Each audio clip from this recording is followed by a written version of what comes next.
अखंडमंडलाकारं व्याप्तं येन चराचरं तत्पदं दर्शितं येन तस्मै श्री गुरवे नमः।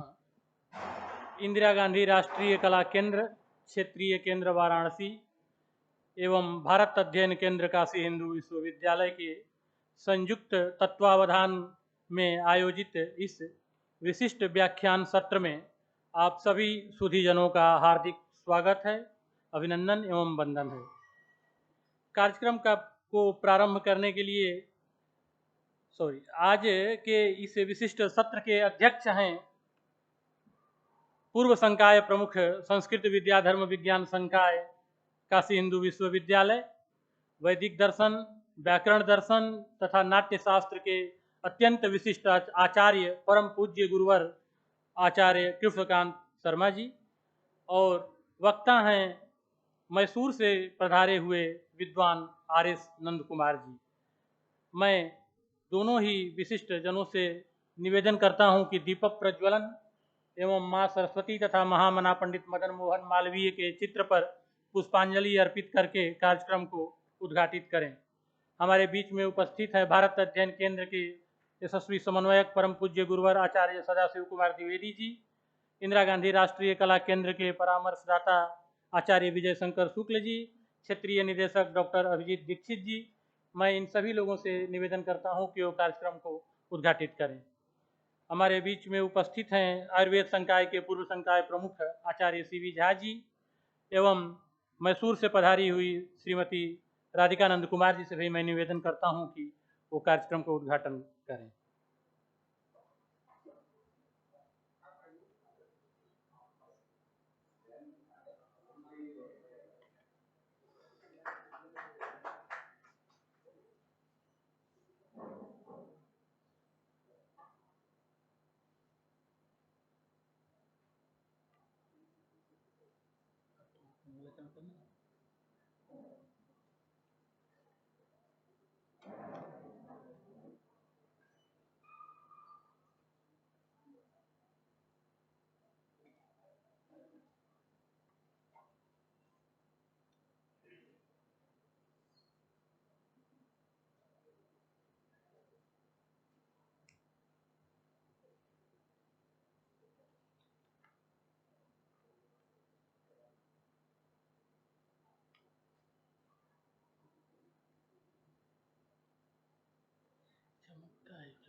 अच्छा है।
अब मैं मंगलाचरण हेतु श्री सुमुख श्री वत्स जी को आमंत्रित करता हूं कि आप आए और मंगलाचरण।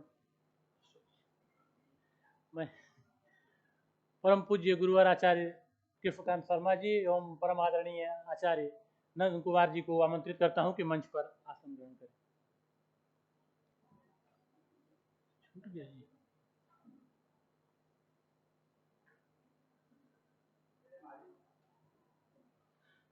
श्री सुमुख वत्स जी अपने योग्य पिता के योग्य पुत्र हैं ये भी मैसूर से पधारे हुए हैं, ये मंगलाचरण प्रस्तुत करेंगे।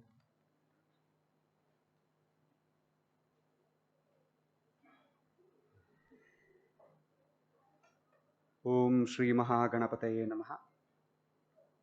ओम सच्चिदानंद रूपाय बिंदुनादांतरात्मने आदि मध्यांत शून्याय गुरूणां गुरवे नमः। ओम नमः प्रणवार्थाय शुद्ध ज्ञानैकमूर्तये निर्मलाय प्रशांताय दक्षिणामूर्तये नमः। ओम विश्वं दर्पण दृश्यमान नगरी तुल्यं निजान्तर्गतं पश्यन्नात्मनि मायया बहिर्वोद्भूतं यथा निद्रया यस्साक्षात् कुरुते प्रबोधसमये स्वात्मानमेवाद्वयं तस्मै श्री गुरुमूर्तये नमैदं श्री दक्षिणामूर्तये। ओम नानाछिद्र घटोधर स्थित महादीप प्रभा भास्वरं ज्ञानं यस्य तु चक्षुरादिकरणद्वारा बहिस्पन्दते जानामीति तमेव भान्तमनुभाति एतत् समस्तं जगत् तस्मै श्री गुरुमूर्तये नमैदं श्री दक्षिणामूर्तये।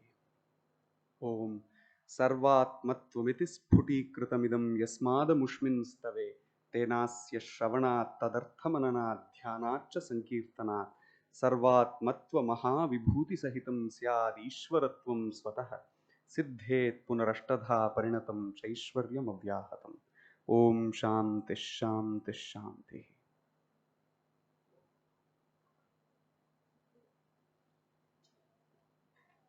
धन्यवाद श्री सुमुख श्रीवत्स जी। अब काशी हिंदू विश्वविद्यालय के परंपरानुसार कुलगीत प्रस्तुत करेंगी सुश्री सोनी शर्मा जी। ये भारत अध्ययन केंद्र के हिंदू स्टडीज के एमए सेकेंड सेमेस्टर की छात्रा हैं। ये कुलगीत प्रस्तुत करेंगी।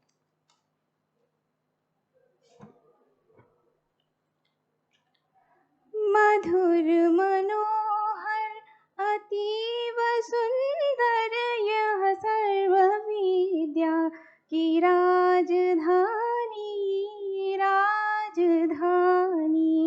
ये तीन लोकों से न्यारी काशी सुज्ञान धर्म और सत्य राशि बसी है गंगा के रम्य तट पर यह सर्व विद्या की राजधानी राजधानी।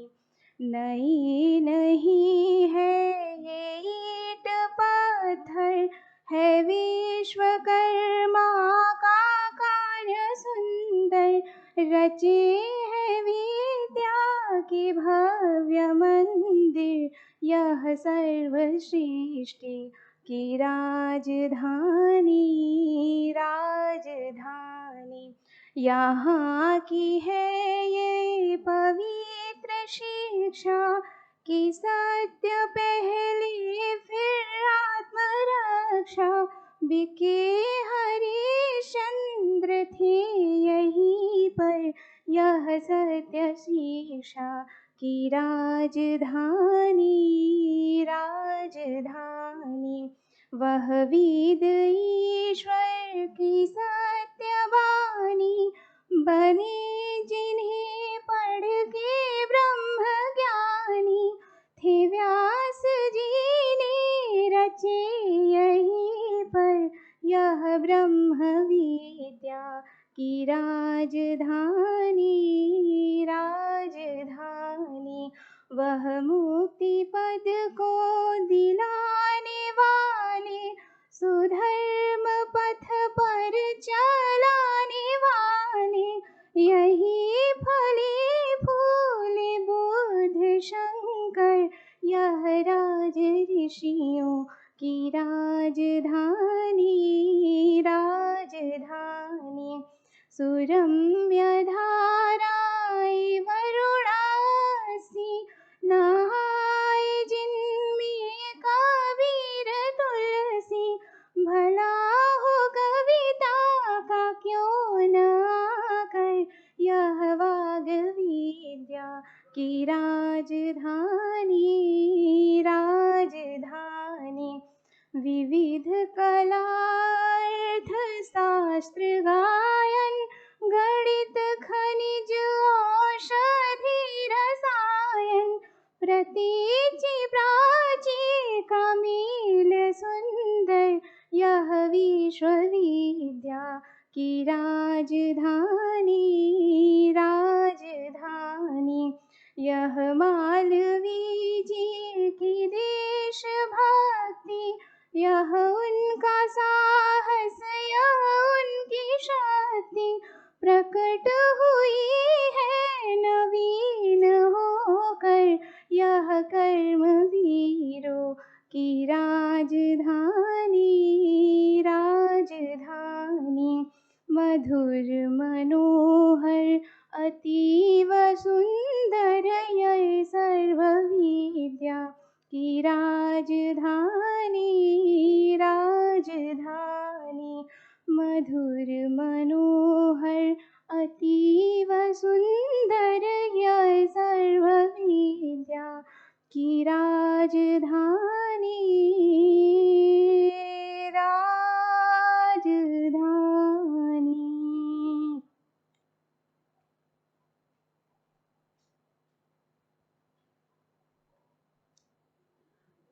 धन्यवाद सोनी शर्मा जी। अब मैं आज के अतिथियों एवं सुधीजनों के स्वागत के लिए इंदिरा गांधी राष्ट्रीय कला केंद्र के परामर्शदाता आचार्य विजय शंकर शुक्ल जी को आमंत्रित करता हूं, और एक अत्यंत विनम्र प्रार्थना है कि यह कार्यक्रम आज का समयबद्ध है, इसको 5 बजे तक संपन्न करना है, क्योंकि सर की फ्लाइट है आज ही रात्रिकालीन 5 बजे तक। तो इसलिए संक्षेप में गुरु जी का तो परिचय सब लोग जानते हैं, सर का थोड़ा सा परिचय देते हुए स्वागत करें प्लीज।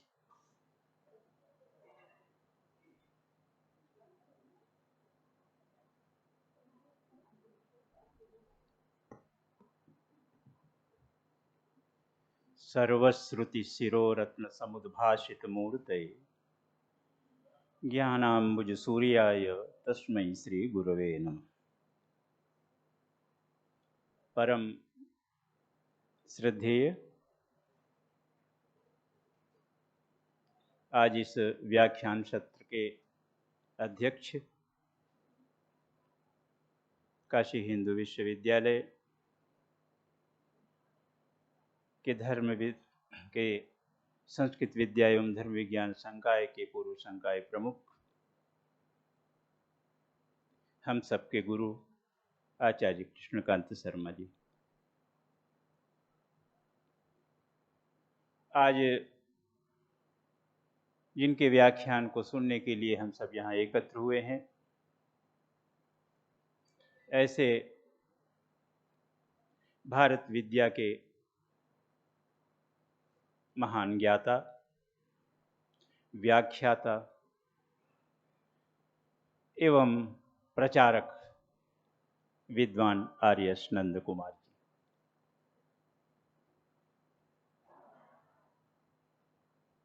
इस संस्थान के समन्वयक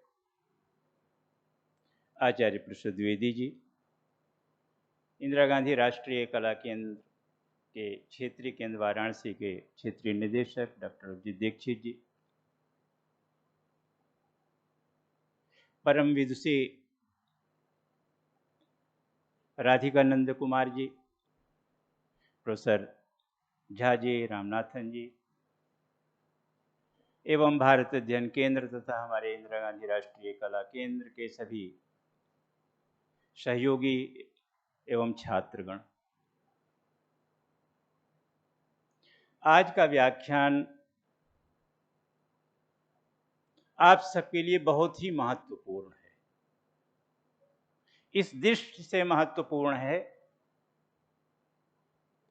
कि सनातन संस्कृति हिंदुत्व का मूलभूत आधार तत्व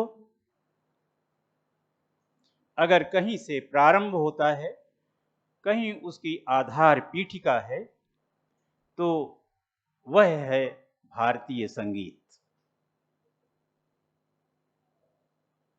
संगीत की यह विधा, यह अनुशासन उपस्थित नहीं होता तो इस हिंदू धर्म के पाठ्यक्रम में आपको प्रवेश लेने की आवश्यकता नहीं होती। इसके मूलभूत तत्वों को समझना, उस पर व्याख्यान देना, ये हम सब सामान्य विज्ञजनों का कार्य भी नहीं है। यह बल, यह तपस्या एक परंपरा की देन होती है। उस परंपरा का प्रारंभ कभी दक्षिण भारत में धान के कटोरे के रूप में एक संस्कृति पनप रही है, प्रफुल्लित हो रही है, पुष्पित हो रही। धान ऐश्वर्य का प्रतीक होता है। उसके मध्य भाग में एक महामनस्वी तपस्वी अपनी तपस्या में कभी लीन रहा करते थे। ऐसे उस तिरुवैयारू की धरती पर, कावेरी के किनारे, एक महनीय आचार्य संगीतकार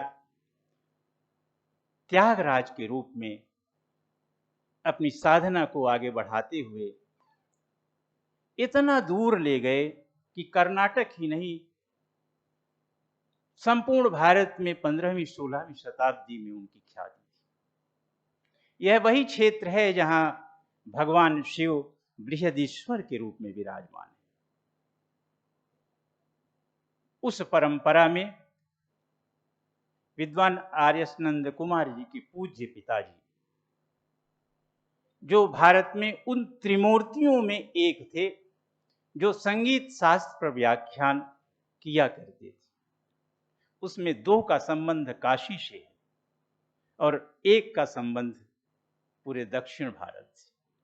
काशी में एक और उस परंपरा को आगे बढ़ा रही थी आचार्य प्रेमलता शर्मा जी और पद्मभूषण ठाकुर जयदेव सिंह जी।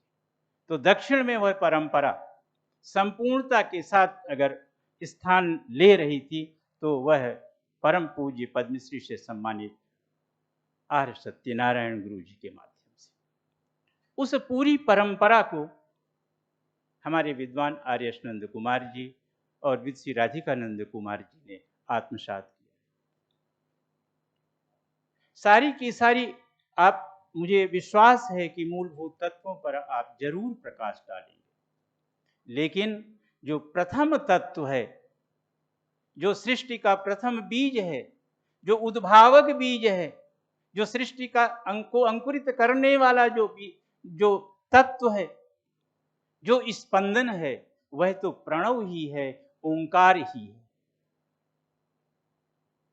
वेदानाम सामवेदो अस्मि ऐसे नहीं कहा गया, वो इसीलिए कहा गया कि सृष्टि में अगर आना है और यहां से मुक्त भी होना है तो उसका भी एक ही साधन है, संगीत। यह समाज आगे बढ़ा, यह जो प्रक्रियाएं हम देख रहे हैं, जो आगमिक अनुशासन के रूप में देख रहे हैं, उसका भी प्रथम जो है सोपान वह संगीत के रूप में भी हुआ।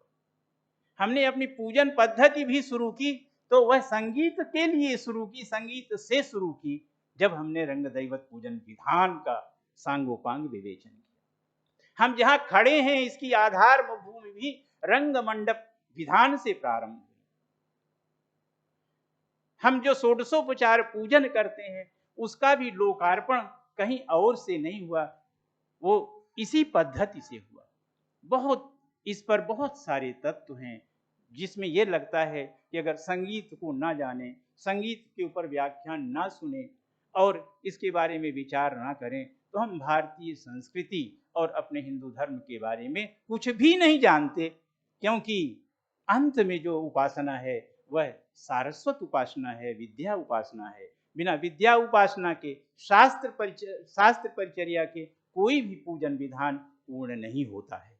इस दृष्टि को ध्यान में रखते हुए मैंने स्वयं निवेदन किया हमारे आचार्य आर्यसनंद कुमार जी से कि आप जब काशी आ रहे हैं, और काशी विश्वविद्यालय में एक ऐसा विभाग है जो हिंदुत्व की रूपरेखा तय करने में भारत के लिए मार्गदर्शन के रूप में अपने विद्यार्थियों को तैयार कर रहा है, तो आप कुछ संगीत के तत्वों को लेकर कुछ ऐसा बता दीजिए कि शायद एक नया सोपान तैयार हो जाए जिस पर हमारे विद्यार्थी आगे बढ़ें, चढ़ सकें।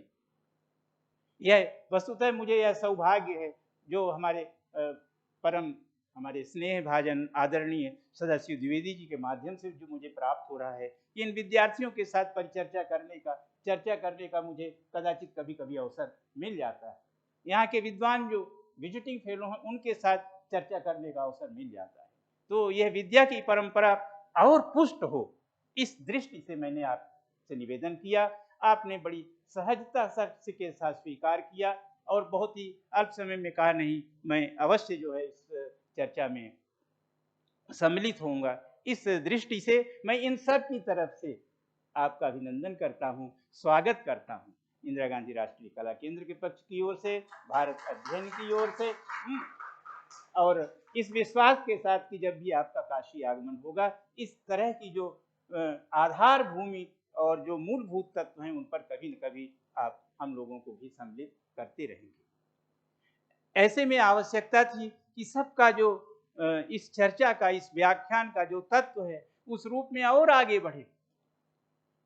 काशी में केवल कुछ ही विद्वान हैं, 5 से अधिक नहीं हैं, जो भारतीय विद्या को भी समझते हैं, संस्कृत विद्या को भी समझते हैं, दूसरी तरफ संगीत शास्त्र को पूरी तरह समझते हैं। उसके चाहे मंच का प्रश्न हो, चाहे गायन का प्रश्न हो या वादन की परंपरा हो, एक संप्रदाय के रूप में उसमें जो अग्रगण्य विद्वान हमारे हम सबको सुलभ हैं, वह हैं हमारे पूज्य आचार्य कृष्णकांत शर्मा जी। यह आवश्यक था, अनिवार्य था वस्तुतः। बिना अगर आपकी अध्यक्षता में यह व्याख्यान ना होता तो कदाचित शायद जो हम आगे सुनना चाहते हैं उसमें व्यवधान होता। और आपने बहुत ही कम सूचना, क्या सूचना, वह भी बहुत आदरणीय सूचना नहीं, फिर भी आपका स्नेह इतना है कि आपने उसे स्वीकार किया। हम सब अत्यंत कृतज्ञ हैं और इस विश्वास के साथ कि वस्तुतः हम लोग जो हैं सभी शिष्य कल्प हैं आपके, तो यह अधिकार जो है अनायास बिना क्षमा याचना के हम लोगों को प्राप्त है। इस रूप में हमें बड़ी प्रसन्नता है और ये हम लोगों के लिए आनंद का विषय है कि आज आपकी उपस्थिति यहाँ है। मैं पुनः, जैसा रजनीकांत जी ने कहा, मैंने बहुत ही संकोच किया कि मैं कुछ भी नहीं कहूँगा जो है, और बहुत कुछ सोच के आया था कि मैं ही एक आधार भूमि में थोड़ा ये बता दूं कि मैं भी कुछ जानता हूँ संगीत शास्त्र की परंपरा के बारे में, लेकिन मैं कुछ नहीं जानता। वस्तुतः ऐसे विद्वानों के बीच में उनकी उपस्थिति में, उनके सानिध्य को पाकर प्रायः जो है जो कुछ नहीं जानता वह भी विद्वान हो जाता है। तो मैं भी उसी रूप में हूँ।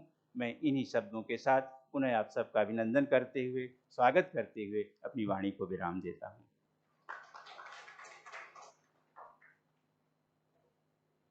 धन्यवाद आचार्य शुक्ल जी। अब मैं मंचस्थ अतिथियों के सम्मान हेतु भारत अध्ययन केंद्र के समन्वयक पूज्य गुरुवर आचार्य सदाशिव कुमार द्विवेदी जी एवं इंदिरा गांधी राष्ट्रीय कला केंद्र के क्षेत्रीय निदेशक डॉक्टर अभिजीत दीक्षित को आमंत्रित करता हूं कि वो मंचस्थ विद्वानों का माल्यार्पण एवं अंगवस्त्रम देकर के सम्मानित करें।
अब मैं बिना विलंब किए परम आदरणीय विद्वान आर.एस. नंद कुमार जी को आमंत्रित करता हूं कि वो अपने व्याख्यान से हम सभी को आप्यायित करें।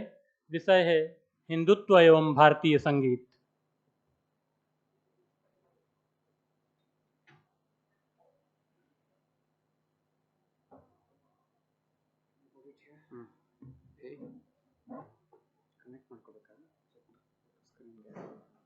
Maybe. Maybe. Yeah. Presentation ಇದಲ್ವಾ? Presentation. ಸೈಡ್ ಕೊಟ್ಬಿಡು. Okay.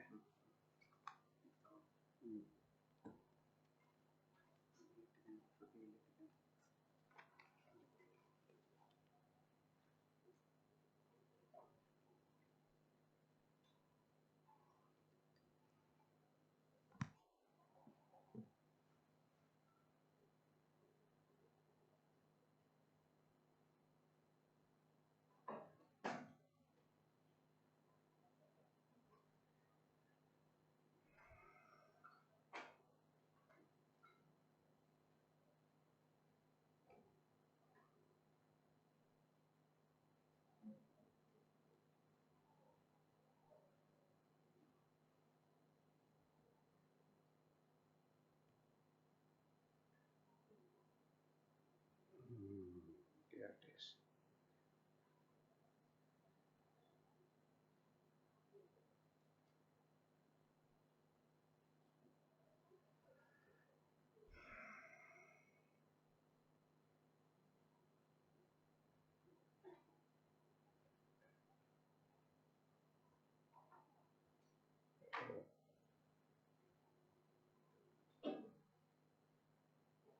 Okay. Let me use this to begin with. This also.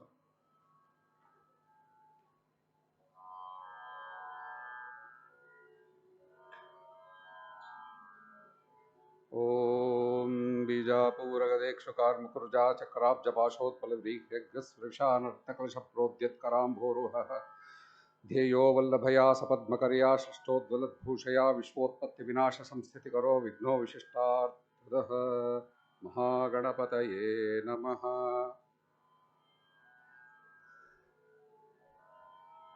परमपूजनीय सभापति गुरुवर्य गुरुभ्यो नमो नमः.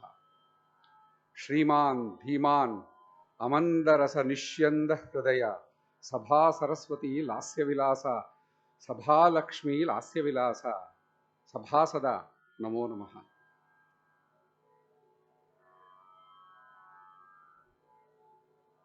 My topic is actually hand chosen for me to talk about Indian music and hindutva. Very two important subjects that we start talking in huge numbers right now. I have to apologize. I have to speak in Hindi coming here, listening to all those great people speaking in Hindi, such beautiful, aesthetically pleasing, magnificent sounding, Madhura Hindi. But I am just a toddler, a babe in arms. I cannot even begin to speak like that. So I have chosen to go back into my cocoon, and with your permission, with the permission of the Sabhapati, let me speak in English, of which I know a little. I hope you will excuse me. I have prepared a kind of a big article. I will humbly submit this to Professor Dr. G, and I will request him, if it is worth it, please kindly circulate it amongst your people. I am not going to read that. It's going to be boring for you. I know. After what beautiful introduction Shuklaji gave us, I have decided to speak rather from my heart and refer once in a while. On the outset, Indian music and hindutva, Indian music and philosophy, if you put it all together, at this moment I can remember one musical composition on Saraswati, which refers to a incident of the Veda called the Suparnadhyaya, of which the great G.C. Tripathi ji has written a beautiful book. I remember that now. Out of that, my father, my guru, composed a kirtana on Saraswati, and I would like to sing that. And it is aptly, the raga is Sumana Saranjani, Everything is very apt. So let me sing that for you.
Shri Saraswati Ashrayami, Shri Saraswati Ashrayami, Sumanasaranjani, Shri Saraswati Ashrayami, Sumanasaranjanim Shivam Shri Saraswati Ashrayami.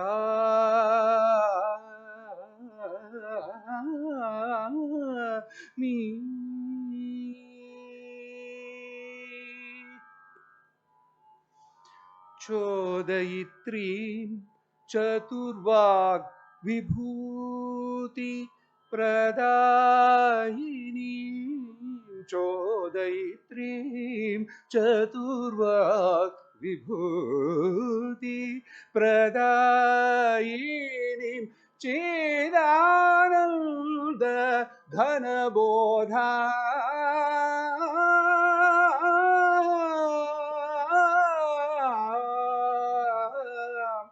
Chidananda Dhanabodham Dashamatrika Swarupinim Sa Nipati Pamapa Magama Gazaga Nigasa Nisaga Baba Nisa Nipani Pamapa Magama Gaza Nigasa Gazani bani saga ma pani sa ni pani ba ma pa ma ga ma ga sa ga ni ga sa ga sa ma ga pa ma ga sa ma ga pa ma ni pa sa ni ga sa ma ga pa ma ni pa sa ni ga sa ma ga pa ma ni pa sa ni ga sa ma ga pa ma ni pa sa ni Gasa maga pamani pasani, gasa maga pamani pasani, Shri Saraswati Mashrayami.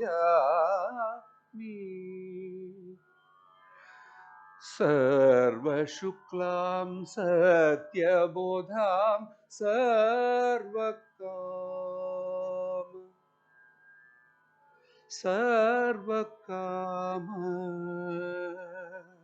Sarvashuklam Satyabodham Sarvakama Prashamanim Sarvashuklam Satyabodham Sarvakama Prashamanim Saurvarnakshararupinim Saurvarnakshararupinim Sauvarnakshararupinim Sauvarnakshararupinim Somaharana Vichakshanam Somaharana Somaharana Somaharana Somaharana Somaharana Vichakshanam Somaharana Vichakshanam अप्रीम अनंताम अनंतनिधनाम नासाग्राकंद संचारिणीम अप्रीम अनंताम अनंतनिधनाम नासाग्राकंद संचारिणीम अव्यक्तामद्वयां हारनि हारघनसार Sudhakar Bham अनघं Shri सरस्वतीम् आश्रयामि सुमनसरञ्जनीं शिवां सुमनसरञ्जनीं शिवां सुमनसरञ्जनीं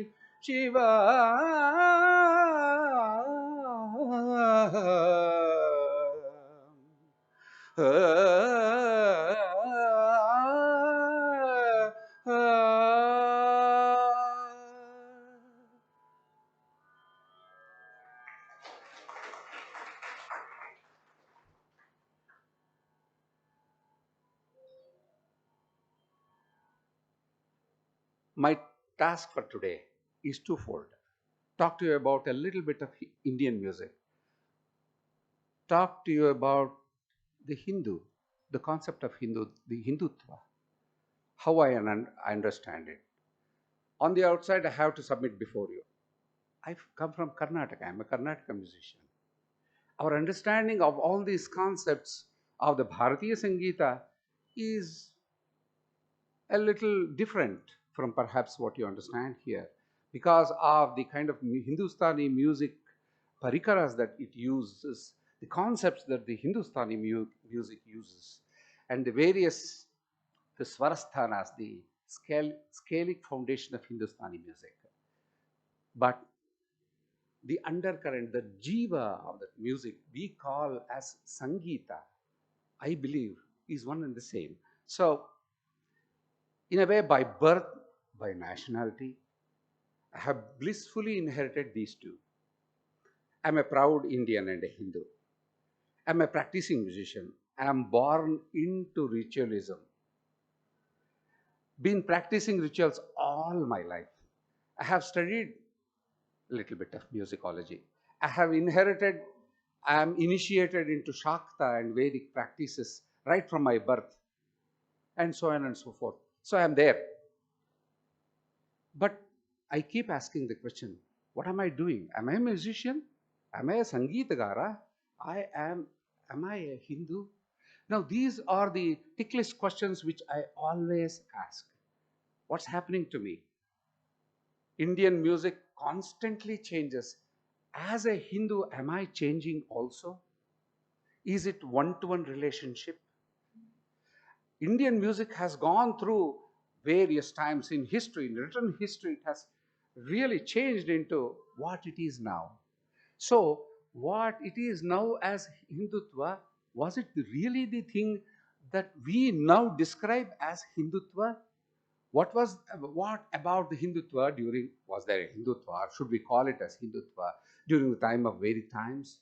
The Puranic yore and the various Vedanga Gurukulas that thrived until the glorious Swatantra that happened to this country through the turmoils and through Renaissance. Let me humbly submit now that my task today is not to quote many verses, not sing too many things, only a few. To humbly share my innermost thoughts that originate because I am born in this country and I am essentially and dedicatedly and lovingly associated with its glorious history and culture. It is this which prompts me to speak. But first about Sangeeta, Indian music, Bharatiya Sangeeta. It's a comprehensive term, a total, samyak statement. It does not mean that the self-same single music, same in content and form, is practiced identically in the huge portion that we call the subcontinent that we call as India. It is not. Sangeeta is Sangeeta for us. It is based on a few things. But the expressions, the prayoga of Sangeeta is huge, hundreds and thousands of varieties every other day. It is moot whether it was ever so in the practice. If you look at the Bharatiya Sangeeta Shastra, you will see that it keeps on evolving. The music changes imperceptibly at contiguous points on each axis. So let us take the Bharata, okay, right from the Himalayas, and what we know Bharata was not just that. It extended much beyond, as we know already from the ancient maps, as what we call as Bharata, much beyond that. But if you take that, if you listen to all the music, if you study all the text, so how are you going to do a common study of that? This is a most essential study that we in South, especially in Mysuru, Karnataka, in various universities, we are doing this study, the cultural anthropological study of our music. So even now, music changes contiguously and continuously along three axes drawn from the southern tip of India, along the east coast, west coast, and along the middle of the northernmost extremity. If you can kindly, I wish I had prepared something so that I could show you. Anyway, the music changes imperceptibly at contiguous points on each axis. The music on a point on the mid-axis is roughly the average of the music of the both extremities.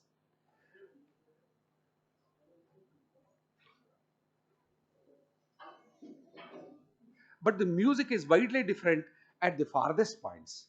Further, the music performed in any given region carries its own characteristic flavor, style, and tradition, despite this considerable interdiffusion. I mean, they interviews, but they appear different, don't they? So, when I am narrating this, and if you are a Hindu traveling all that, you will immediately associate that yes, it's happening on the same way. That is the Hindutva part of our country.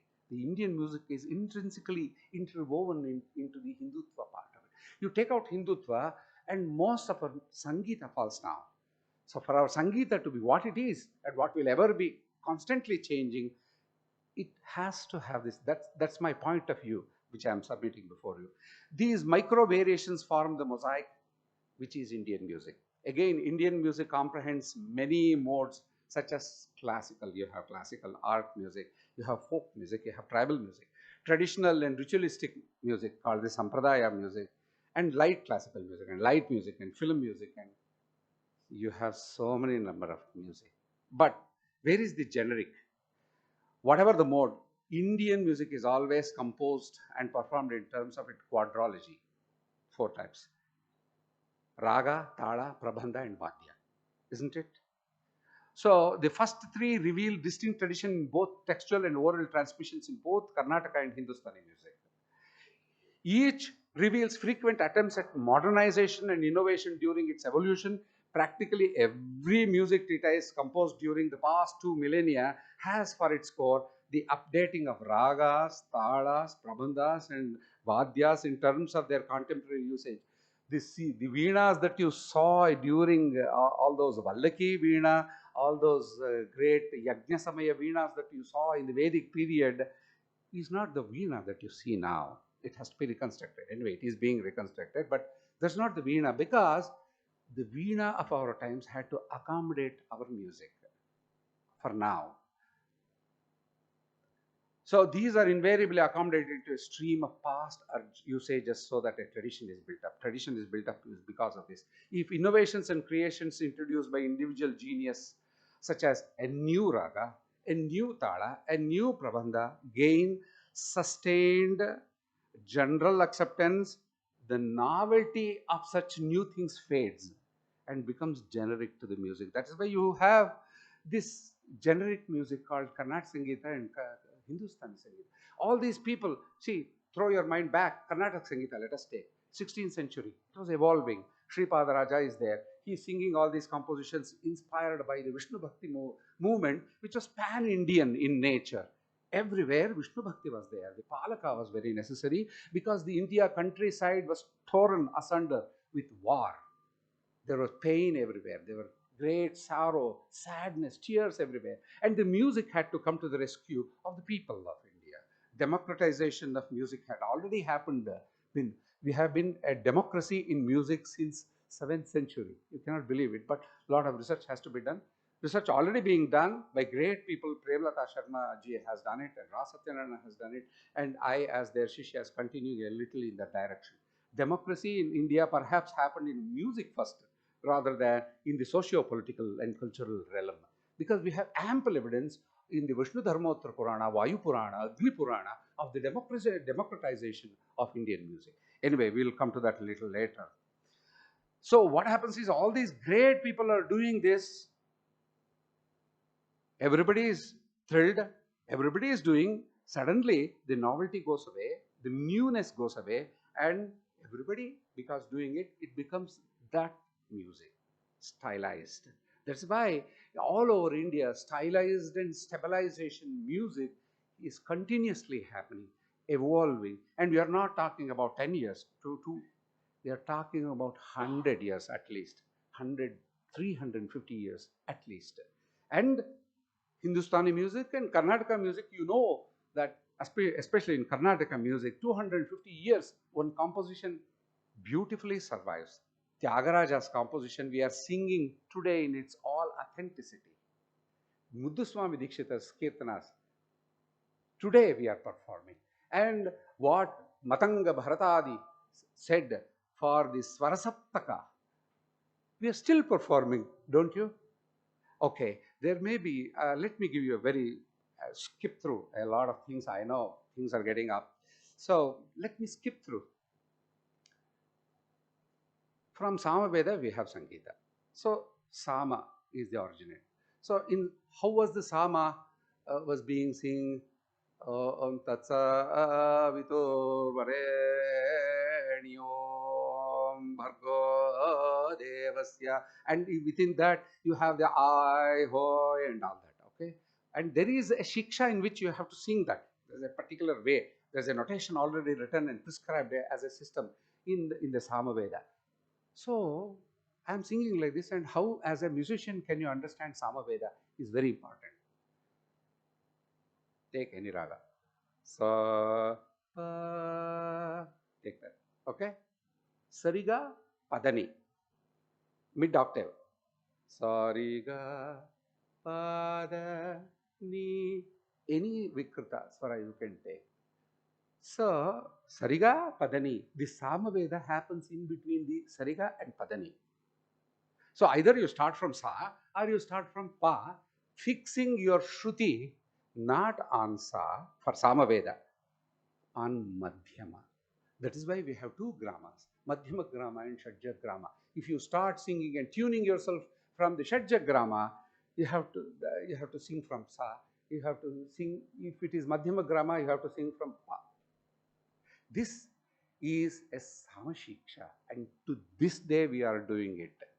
That is the Hindutva, that strong backbone, that strong culture that we have inherited in our DNA, not just blood, the DNA which produces our blood. Okay, let me go. Kallinatha says great things about that. He says how these acclimatizations were happening during the 15th century AD. Let me go. Skip through many things. But where did this name came? I humbly submit. It is the earliest people, some invaders, some visitors to our Hore land, called this culture, its people, and the land as Hindus.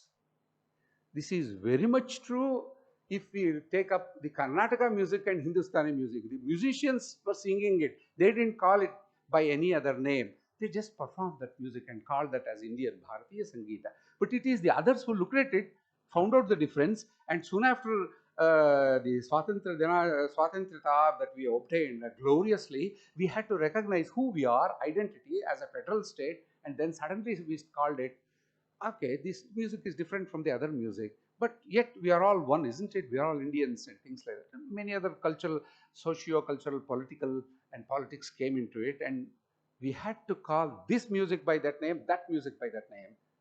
And it was this Kashina Thapa Tulsi in the Pune, first ever, who wrote the Sangeet Sudhakara.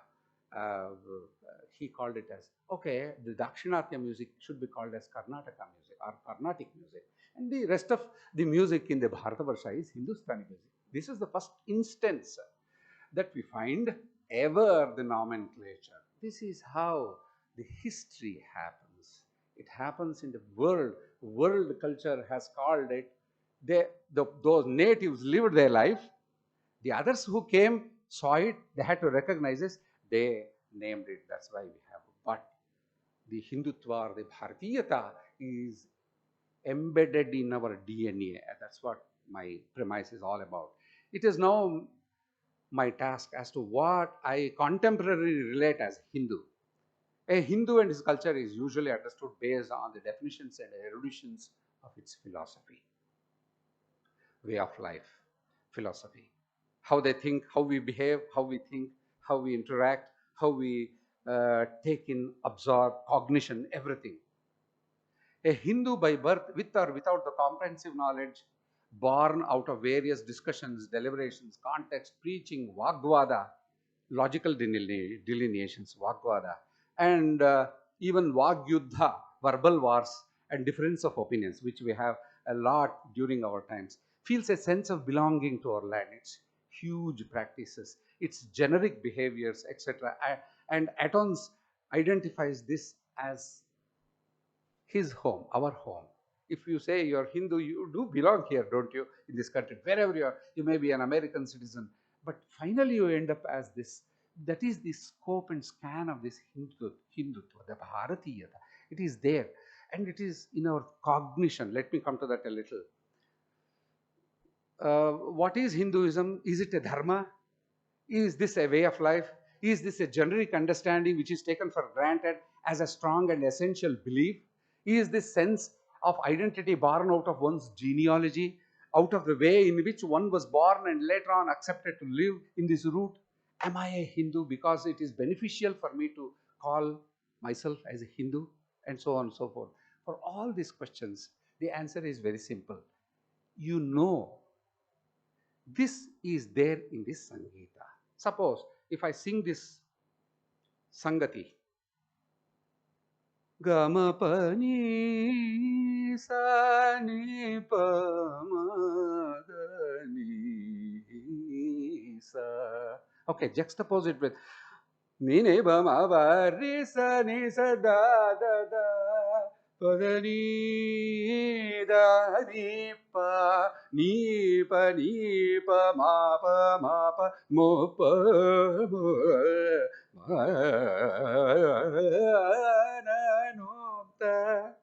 See, when I sing it, when you listen to this continuous nada, vachaso vyavaharo ayam nadadhinamato jagat, that you already know, that you understand something about it. What my Sangati, Swara Sangati is doing perhaps this is one of the studies which is going not in India but everywhere in this world, because they had to understand Hindus, you see, they had to understand. That is why they studied music first. If you go to European universities, that they are studying Indian music. People like me go and teach Indian music so that they can understand the Hindu part of me, so that they can come to this country and do their business or whatever it is. That's exactly how it's all happening. That's how. So what's happening is, when I sing this, you perceive it, given the cultural environment that you have, given the Svarasaptaka, starting from the Ekashrutika, it's not harmonic in nature, it is a pitch-based Sangati, and you enjoy or you do the Nadanusandhana in the continuous stream, and you get this feeling. This feeling is either Prakshipta or Prachanna. See, it comes out, or you know that, but it definitely does one thing. It envisages, it encourages you to feel from your nidhi, which is there inside you, called the lexicon of emotion. It is the bhava kosha which is there inside you. So when I sing this, you try interpret it into you, and then you feel that bhava. That is not prakshipta yet. It is not prachana yet. It is still zipped up. But once that bhava udbhuti comes up, then what you do is you put it into your manas, you put it into your hridaya, and then feel the emotion, and then try to interpret it. Then put your words into it, put your past experiences into it, put your emotions into it.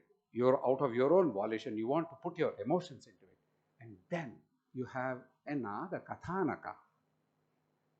All through from its bija until its kathanaka, the evolution invariably has to contain the Hindutva. If you don't do that, the beauty is lost. That is why people like us go to various other countries. Suppose if you go to some Arab countries and things like that, if our Arabs are our audience, we are very careful as to what we are singing. Because if I start singing classical Karnataka music, my audience are lost forever for me. So what we do is immerse them in the nada. Nada is everywhere. For them, it is not like the bhavakosha. For them, there are only two nadas that they feel out of this cultural context. That is ahata, anahata.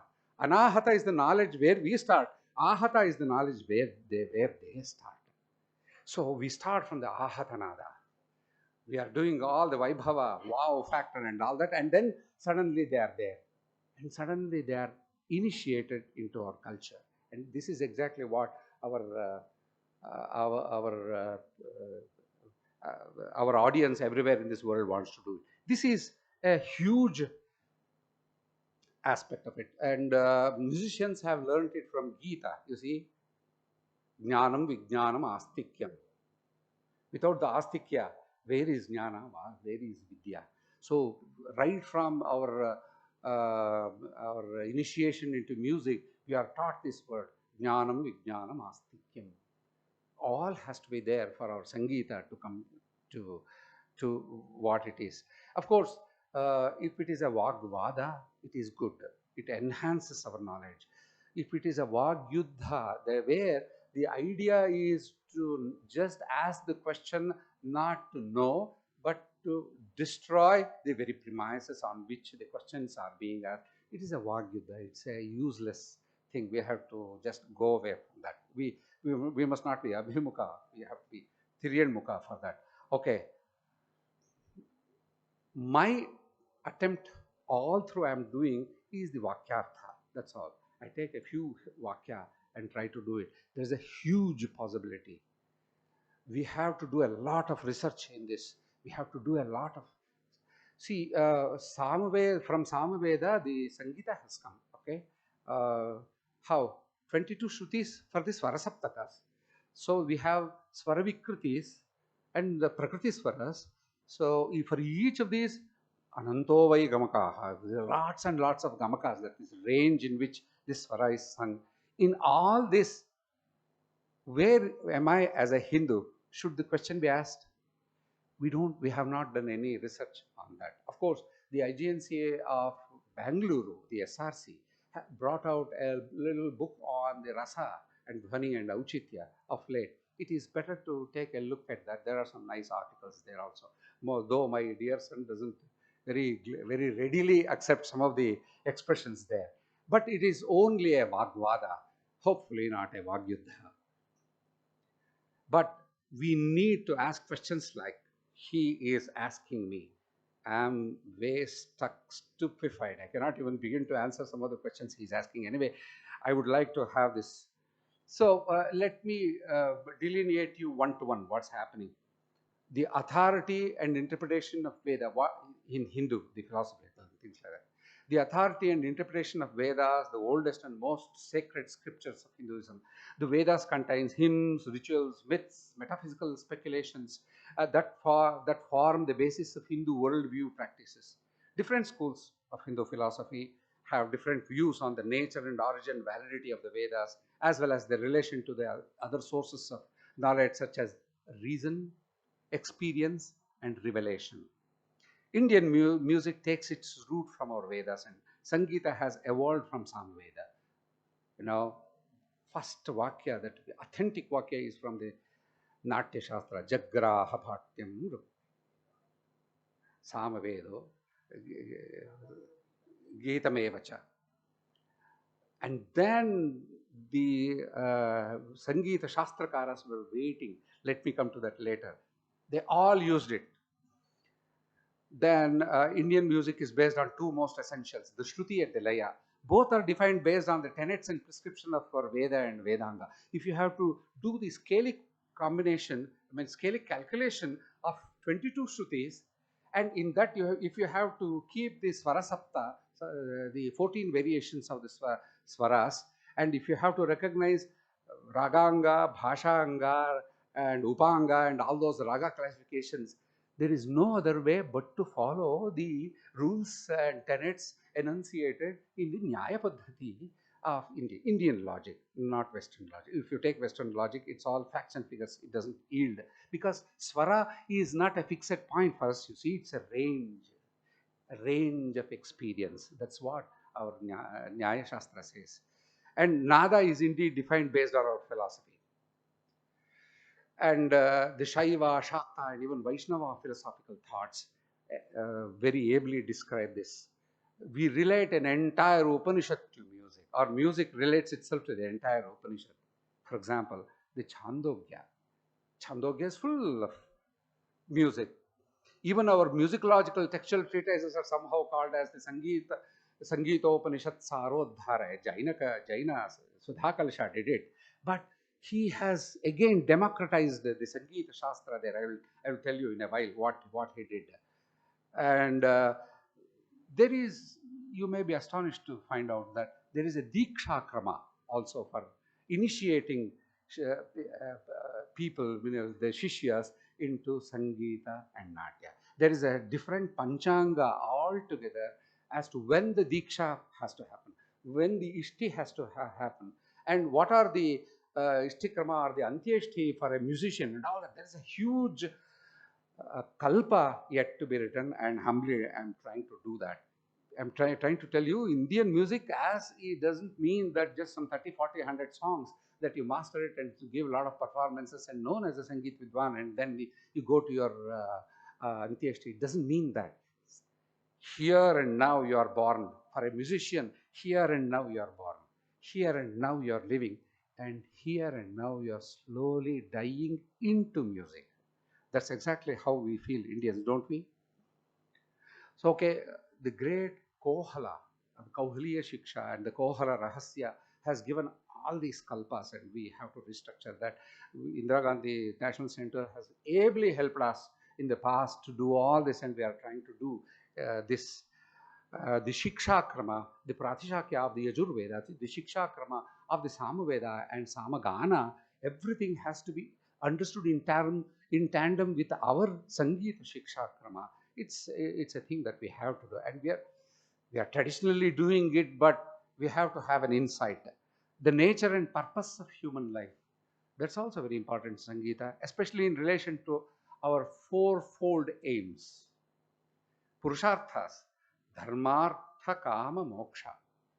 Dharma, the duty, morality, and law, you can roughly call it as. Artha, the wealth, prosperity, and work. Kama, desire, pleasure, and passion.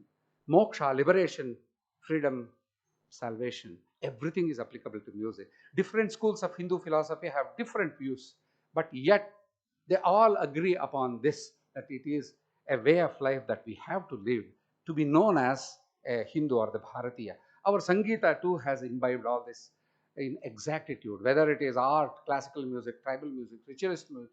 See, don't catch these youngsters. You go to slightly elder people who have done the sadhana, swara sadhana for their life, and you go and ask them, are you a complete musician? He will laugh at your face and say, I'm just now beginning. That is the humbleness, the way of life that the Hindus teach. If you go to a Western musician, he will say, I'm a virtuoso. You see, I have done it all. I got nothing else to do in my life. I have given you music, and you take that music, write it down, and you do the symphony for the rest of your life. That's what he says. For us Hindus, the Guru says, the more and more he is into music, the more and more he teaches the music, the more and more he becomes a Shishya of Bhagavati Saraswati. That is our Hindu. Don't you agree with me? Anyway, these Purusharthas are very important for both Hinduism and Sangeeta. Our entire instrument is built upon for that. Veena is both Manushi and Daivi also for us. Every Veena, every Tatavadya, every Ghanavadya is both Manushi and Daivi. Our Puranas are the essential a sakshi for all that. The nature and structure of reality, especially in relation to the concept of Brahman, the supreme reality of the spirit, Atman and Maya and Samsara and Karma and Dharma, all these are very essential for both Hinduism and Sangeeta. Different schools of Hindu philosophy, they portray different, but our gharanas, our paramparas, our Guru Paramparas, they portray all these are essential, all these are one. That is because in the Sangeeta, the Vyakhyana happens in the Sangati, rather it is not a verbal Vyakhyana, you see. The Sangeeta is Sangati is sung, and you have to take it inside and refer to your Bhava Kosha, and then you have to understand. That is where our understanding or our cognition of music is there. Hence, in Sangeeta, these are embedded in the mode of Nada Anusandhana, the captivity into the world of both Ahata and Anahata Nada. The nature and methods of knowledge is also very important. The Pramana, Prameya, Prapancha, Prakasha, Karatala, Virale, that's what we call Bhagavati. See, the Pramana, Prameyas are very, very important for the valid cognition. And sources of knowledge such as perception, inference, analogy, testimony, intuition, extra are all very necessary for our music. And it is there in the Shiksha Paddhati. I'm not talking about classical music. I'm talking about music per se, which has a tradition, which has a parampara, for which there was a guru for a performer performing the music. If that is the condition, and all this applies. They also have different views, many musicians and many music things on the nada and the concept of rasa and the concept of navarasas. There are a lot of arguments we have because of the profusion of knowledge, because of the profusion of huge discussions, hundreds of years of discussions have led the great acharyas to realize on various levels and come up with the vocal expressions of these realizations. The more the merrier, but for this purpose, let me hurry up. The role of ethics is very important, both Hindu and for music. Ethics is very important. Let me not, the ethics, the concept of dharma, duty or morality, ahimsa, varana, ashrama, swadharma, nishkama karma, etc. all are very important. And you can find all these instances in the Sangeeta Shastras and Natya Shastras also. You have ragas belonging to those vargas and varanas and things like that. Anyway, so let me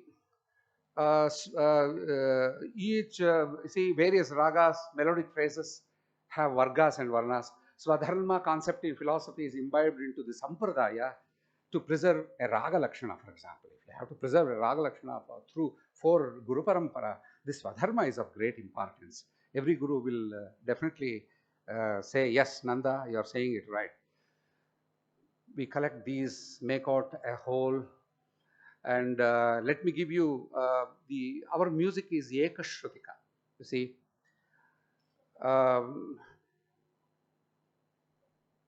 our Hindu scriptures give us various aspects of life like duty, morality, law, spirituality, devotion, liberation, etc. In that, our music too follows on the remain. We have these 2 things, you see, Ekashrutika, pitch based, and the Tala, that is the cyclic in nature. The Ekashrutika is very much there in the in order to understand the divinity of our music.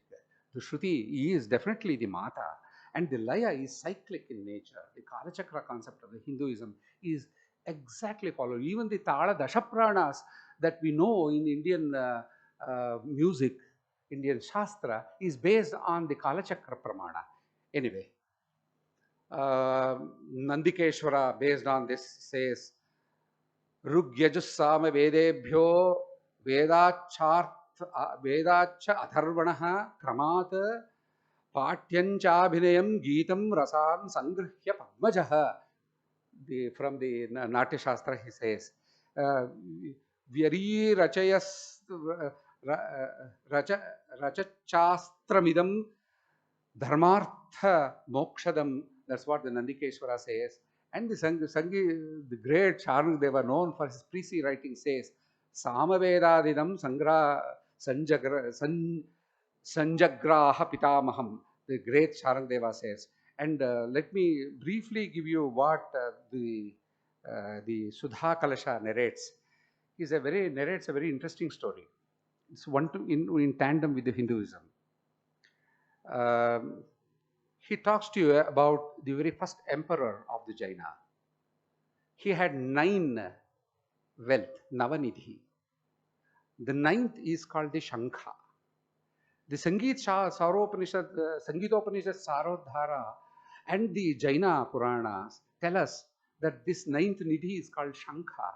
And from this Shankha, the Muraja and Nataka evolved.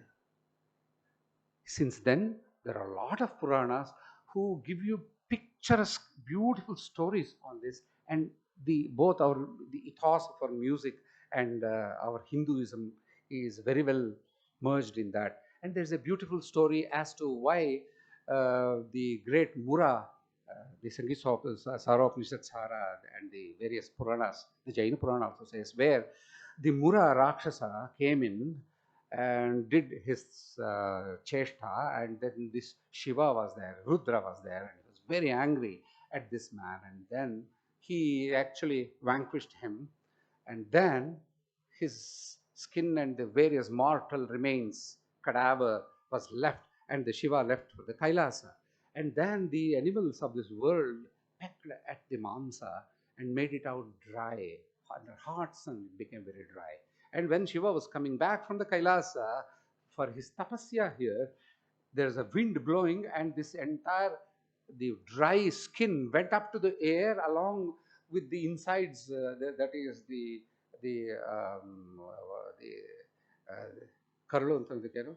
intestines, and came and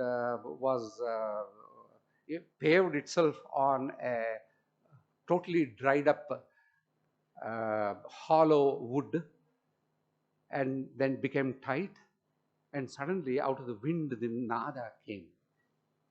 Shiva was extremely interested in this, and hence the Purana gives you a beautiful knowledge as to how it became a mridanga, muraja, and all those things, and nada. So what happens to Veena happens to the percussives also. This is one of the story that the Sudha Kalasha says. It's worth knowing that. There are a lot of stories, especially the Vishnu Dharmottara Purana says about this Sangeeta, about the Matanga, about the Vasuraja coming. We had the great opportunity to do the Indradvaja Mahotsava of the Vasuraja episode in Delhi long ago, thanks to Shuklaji. And in that, we came up, touched up all these stories. I urge all of you to kindly look at these texts, collect all these Sangeetatmaka stories. There are a lot of Upanishad stories connected, based entirely on Sangeeta. Collect it all, interpret it for the contemporary Hindu understanding. That would be a great contribution to our land. The great Tyagaraja says, Nadaloludai Brahmananda Mandame Manasa. Nadaloludai Brahmananda Mandame. If you are a Nadalola, Shiva comes and stays in you, O Manasa, as Brahmananda Mandame. Swadu Phalaprada. In a palpable ruchi, in the palpability, in the murti karna, in the actualization of that, Swadu Phalaprada, Saptas Swara Raga Nichaya Sahita. I need not explain it to you. Hariharatma Bhusura Sharajanma Ganeshadi Varamaunulu, Varamunis, Upasinchare, Nadaloludai, Dharat Tyagaraju Teliyu. As a musician, he is putting himself as a musician and says, won't you do the Nadana Sandhana with me? Won't you sing along with me so that we can all do the Nadana Sandhana and realize the Godhead? That's what he's saying. Everything of the Gita applies to music. It's exactly what we are doing in Karnataka.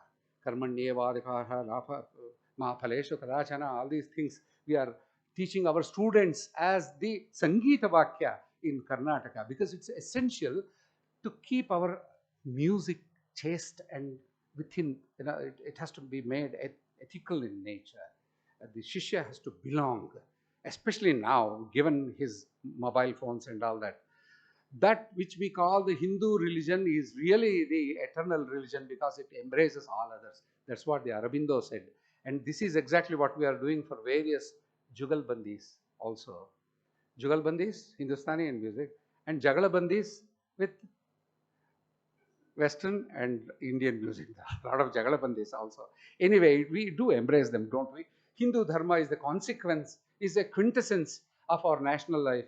Hold fast to it if you want your country to survive, or else you will be wiped out in just 3 generations. That's what the Vivekananda said a generation ago. Better catch hold of that. That's what we are doing, the Sangeet Shiksha. And we are teaching them the meditation, how to master the art of Nadam the meditation of knowledge based on what Krishna says to Arjuna. And we have taken our Mahatma Gandhi's words also. Hindu Dharma is like a boundless ocean teeming with priceless gems. The deeper you dive, the more treasures you find. That's what we say, so that our Shishyas sit and practice well. See, once they are singing, they say that we have done it all, Guruji. I know I can go and face the exam and I can even perform. So when they go to the performance, they are all stuck up. So that's what we say. No, no, no, no. You have to get all the gems and hold it and then put it to your chitta, and then the Srijanashilata comes. We are using all this. And there is this great Carl Sagan, not us. There are a lot of things. I have codified all this and kindly take. There is one Radhanath Swami who said very important thing. The essence of Hinduism is the same essence of all true religions. Bhakti, or pure love for God, and genuine compassion for all beings. Exactly what we are doing in our Hindu, in Indian music. And Sarvepalli Radhakrishna ji said a great word. Hinduism is not a religion by way of life, but a way of life. It's not just a religion, but a way of life. It has no beginning, no end. It has no founder, nor a creed. It is a perennial flow of culture and civilization. We have to take this to do this Samasamayika Sangeeta Shastra Lekhana. We have to do a Sangeet Shastra Lekhana now. We have to create texts. For this, we need to understand that it's a perennial flow. Tradition and continuity, I have said, and I have also said a lot of things about the democratization of Indian music in this article, and about Brihad Deshi and Sharangadeva and how they democratized, and by the people for the Deshi Sangeeta it happened. That's how the more Brihat it became, the more Brihad Deshi it became. And Brihat is Om. Om, that is Brihat. Brahma is Brihat. Om Itekaksharam Brahma. That is how our music is Brihat. But it's all Deshi, you see. That there is where the democratization happened for our country. And it's a very significant contribution, dear people, friends. Before I end up, I would like to say this. Lot of research has to happen. What happens in a smart room like this, it's a dream come true. I'm a 1960 model, and for me it is like, it's from a spaceship. All these things, we have established this in our Rasa-Rushi also. Anyway, use all this. You listen to the world's music. You listen to Chinese music to know what happened when the Buddhas took our Dvipadis and created a lot of recitations for themselves. You listen to the Western music. You listen to if you want to do Western music and Jyotisha together, you have to read that Varaha Vihara's Alakshendra chapter, Alakshendra Samhita. There is a Roma Paddhati you have to read that and do one-to-one relationship to the Saptaswaras. And you have to do the 12 zodiac, and you have to look at the Roma Paddhati. if you have to understand the Western music. Like that, there are innumerable possibilities for you to learn, do interdisciplinary, yet remain a Hindu and a musician. Because of the basic generic one line, Dharmartha Kama Mokshanam idam eva eka sadhanam. If you have to do the Purusharth, idam eva eka sadhanam. In its ascent, the human spirit beholds beauty also as truth and auspiciousness. You know the statement, Satyam, Shivam, Sundaram.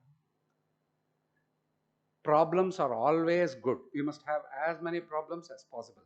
But with these two, we have to address the problems. We have to have a focus. These are the two statements I, as a musician, have followed all my life. To remain as a Hindu, as remain as a Bharatiya Sangeetagara. Let us help our music with your research, with our efforts, with our devotion, with our lifetime, and with a lifetime of our Shishyas also, of our Prashishyas, if you are old enough to see them, with their lifetime also to taken into account. Let us help our music to achieve peace, harmony, and love between man and man, between people and people. Let our Hindu dharma be accepted as the dharma of humans for their self-enhancement, self-enlightenment, and selfless servitude to the humanity and its noble values. I thank you all for this unbridled attention that you have given me. It's a huge subject. I have only touched one or two feathers of this. It's such a huge subject. And before such a great Guru, I feel the great knowledge radiating from him. I humbly bow before him. I humbly bow before the great Vidwans. And my friends, I urge you to take this subject. Do more research, more in-depth research into it. Study our land. Study the pre- and post-independence eras. What happened to our federal system? Study our political systems. Study the manas or the hridaya of Rashtranayakas and where they are going. Don't be sycophants in your nature. Adjudicate them for what they are worth. From only these two points, Dharmartha Kama Mokshanam idam evaika sadhanam and Satyam Shivam Sundaram. Adjudicate them, your Rashtranayakas, based on these. And have your own opinions on that. Be abhimukha to your Shishyas, your Prashishyas, and let the music and the dharma flow in our country. Namo Bharati.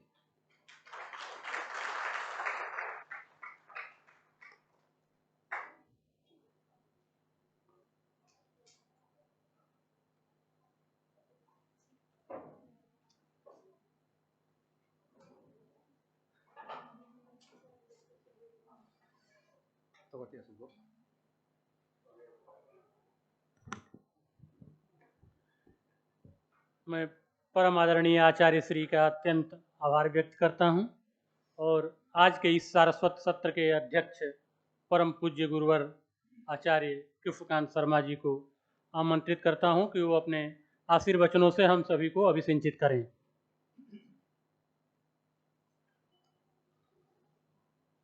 ओम जेतुं जस्त्रिपुरं हरेण हरिणा व्याजाद् बलिं बध्नता स्रष्टुं वारिभवुद्भवेन भुवनं शेषेण धर्तुं धरां पार्वत्या महिषासुरप्रमथने सिद्धाधिपैः सिद्धये ध्यातः पञ्चशरेण विश्वजितये पायात् स नागाननः विघ्नध्वान्तनिवारणैकतरणिर्विघ्नाटवीहव्यवात् विघ्नव्यालकुलाभिमानगरुडो विघ्नेभ पञ्चाननः विघ्नोत्तुङ्गगिरिप्रभेदनपविर्विघ्नाम्बुधेर्बाधवो विघ्नादौ गगनप्रचण्डपवनो विघ्नेश्वरः पातु नः विघ्नेश्वरः पातु नः योऽन्तः प्रविश्य मम वाचमिमां प्रसुप्तां सञ्जीवयत्यखिलशक्तिधरस्वधाम्ना अन्यांश्च हस्तचरणश्रवणत्वगादीन् प्राणान् नमो भगवते पुरुषाय तुभ्यं नमो भगवते पुरुषाय तुभ्यं नमो भगवते पुरुषाय तुभ्यम्।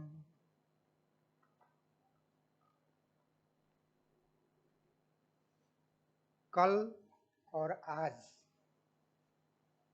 जिस विद्वान वक्ता का अत्यंत वैदुष्यपूर्ण व्याख्यान हम लोग सुनते आ रहे हैं, इच्छा होती है कि और अधिक सुनते रहें। ऐसे विद्वान वक्ता परमादरणीय R.S. नंद कुमार जी, यह एक यज्ञ है। भारतीय संस्कृति में यज्ञ कभी अकेले नहीं किया जाता है। जहाँ नंद कुमार है वहाँ राधिका को तो अवश्य होना ही चाहिए, क्योंकि नंद कुमार और राधिका जहाँ हो वही रस है, वही रास है, रास किया वही महारास है। इसीलिए परमादरणीय आपकी सहधर्मिणी विदुषी राधिका जी, आपके सुपुत्र सुमुख जी, इंदिरा गांधी कला केंद्र के परामर्शदाता आचार्य विजय शंकर शुक्ल जी, भारत अध्ययन केंद्र के समन्वयक प्रोफेसर सदाशिव कुमार द्विवेदी जी, भरतनाट्यम के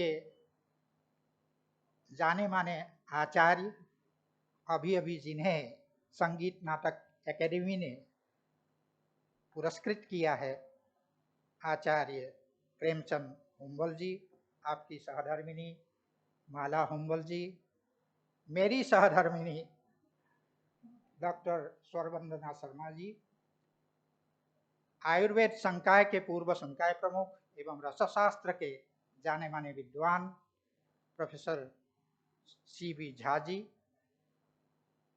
और भारत अध्ययन केंद्र तथा इंदिरा गांधी कला केंद्र के समस्त सदस्यगण, आज के इस वैदुष्यपूर्ण व्याख्यान पर मैं कुछ कहूँ, उसके पूर्व मैं आज के विद्वान वक्ता द्वारा कल संगीत मार्तंड पंडित ओंकारनाथ ठाकुर जी की स्मृति में दिए गए व्याख्यान के जो विषय है, द शास्त्र प्रयोग इन संगीत एंड नाट्य, इसके औचित्य पर दो शब्द कहना चाहूँगा। कदाचित आप लोग कहेंगे कि क्या अप्रासंगिक बात प्रारंभ कर रहे हैं। मैं अप्रासंगिक इसीलिए नहीं मानता हूँ, विद्वान वक्ता वही है और उस व्याख्यान का यह एक सातत्य है, इसीलिए मैं इसको अप्रासंगिक न मानते हुए इस पर कुछ कहना चाहूँगा। यद्यपि आचार्य शुक्ल जी ने परम पूज्य पंडित जी की गुरु शिष्य परंपरा एवं विद्वान वक्ता R.S. नंद कुमार जी की जो गुरु शिष्य परंपरा, इन दोनों परंपराओं के साम्य पर प्रकाश डालते हुए पंडित जी की स्मृति में आयोजित व्याख्यान के लिए नंद कुमार जी के व्याख्यान के औचित्य पर प्रकाश डाला था। तथापि विषय के औचित्य पर दो शब्द कहना शायद अप्रासंगिक न होगा। द शास्त्र प्रयोग इन संगीत एंड नाट्य विषय पर स्वयं संगीत मार्तंड पंडित ओंकारनाथ ठाकुर जी ने भी अभूतपूर्व कार्य किया था। संगीत में काकू का प्रयोग, संगीत में रस और भाव की अभिव्यक्ति पर पंडित जी ने जो गहन चिंतन किया था और उसके बाद उसको प्रयोग में दिखलाया था, वह एक अद्भुत कार्य था।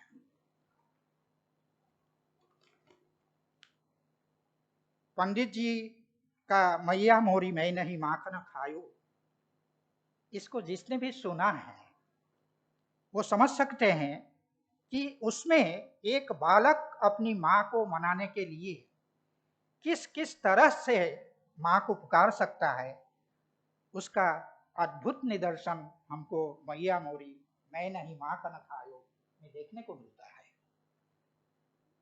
वंदे मातरम में पंडित जी का वंदे मातरम अत्यंत प्रसिद्ध है। जब भारत स्वतंत्र हुआ था, प्रथम स्वतंत्रता दिवस के अवसर पर आकाशवाणी से खड़े होकर के पंडित जी ने संपूर्ण वंदे मातरम प्रस्तुत किया था।